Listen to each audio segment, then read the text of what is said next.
سلامونه ستړي مشئ وخت مو پخیر.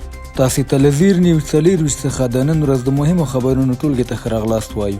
نن جمعه ده د 1404 هجري لمریز کال د زمري لسمه چې د 2025 زیږدیز کال د اګست له لومړۍ نیټې سره برابره ده.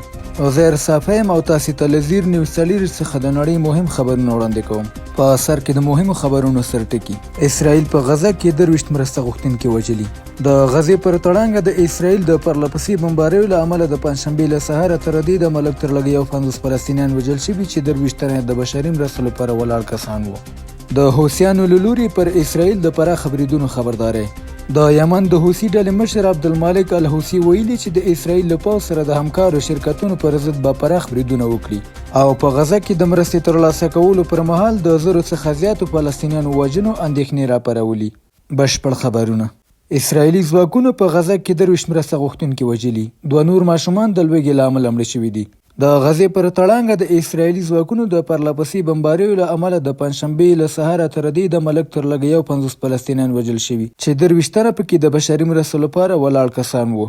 په ورته مهال د ناصر طبي کمپلیکس وی سرچینې ویلي یو ځوان چې د رفاه اوسیدونکی او د سخت لوږې له امله ساه ورکړه. تر دې وړاندې روغتیایي سرچینو ویلي و چې د جګړې له پیلېدو راهیسې د لوږې له امله د مړو شمېر 154 تنو ته رسېدلی چې 9 پکې ماشومان دي. د حماس ډلې اعلان کړی هر کله چې محاصره شویو خلکو ته مرستې ورسېږي دوی چمتو دي چې د اوربند خبرې سمدستي بیرته پیل کړي.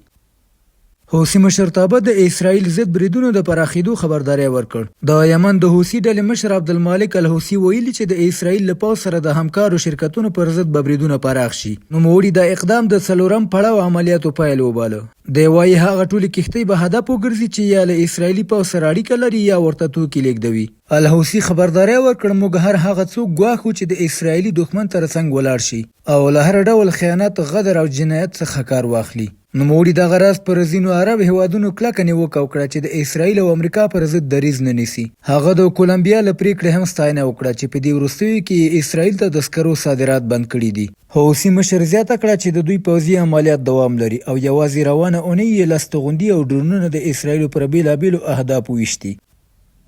په غزه کې د مرستې ترلاسه کولو پر مهال د 1000 څخه زیاتو فلسطینیانو وژنې اندېښنې راپارولي. په غزه کې د بشري مرستو مرکزونو شاوخوا کې د فلسطینیانو وژنې سخت نړیوال غبرګونونه راپارولي دي چې له امله یې د امریکا د سنا ګڼ غړي د امریکا لخوا تمویلېدونکي د غزې بشري بنسټ د یادو جنګي جرمونو له امله مسؤل بولي. په غزه کې د امریکا له لوري تمویلېدونکي د بشري مرستو مرکزونو شاوخوا د خوراکي موادو د ترلاسه کولو پر مهال له 1000 څخه زیات فلسطینیان وژل شوي دي. راپورونو له مخې دغه مرګونې پیښې د امنیتي کمزورتیا، ګډوډۍ او د اسرائیلي پوځ قصدي بریدونو له امله رامنځته شوي. د امریکا په سنا مجلس کې ګڼو دیموکرات غړو له ادارې غوښتي چې د غزې بشري بنسټ تمویل بند کړي او مرستې رسونه د ملګرو ملتونو له لارې تنظیم شي. د بشري حقونو نړیوالو سازمانونو دا پیښې جنګي جرمونه بللي او د عاملینو محاکمه یې غوښتې ده. ټرمپ وایي نتنیاهو یو وړ کس دی. اسرائیل دې فلسطینیانو ته خواړه ورسوي. د امریکا ولسمشر ډونالډ ټرمپ د اسرائیل لومړی وزیر بنیامین نتنیاهو یو وړ کس بللی او هیله یې څرګنده کړې چې اسرائیل دې د غزې لوږې ځپلو فلسطینیانو ته خواړه ورسوي. ټرمپ ویلي په غزه کې رښتینی قحط روان دی او اسرائیل باید اجازه ورکړي چې هر اندازه خواړه هلته ورسیږي. نوموړي زیاته کړې چې له نتنیاهو سره به په دې برخه کې همکاري وکړي. دا څرګندونې داسې مهال کیږي چې د غزې د لوږې له امله د ماشومانو او ښځو د مرګونو راپورونه ورځ تر بلې زیاتیږي او نړیوالو ادارو د یو پراخ بشري ناورین خبرداری ورکړی دی. او د پای خبر همدا چې سلوانیا له اسرائیل سره د وسلو هر ډول تجارت بند کړ. سلوانیا د اروپایي اتحادیې لومړنی هیواد شو چې له اسرائیل سره د وسلو واردات، صادرات او ترانزیت په بشپړ ډول بند کړل. د دغه هیواد لومړي وزیر رابرټ کولوب دا پریکړه د غزې د محاصرې او د بشري مرستو د مخنیوي پر وړاندې انساني او اخلاقي مسؤلیت وباله.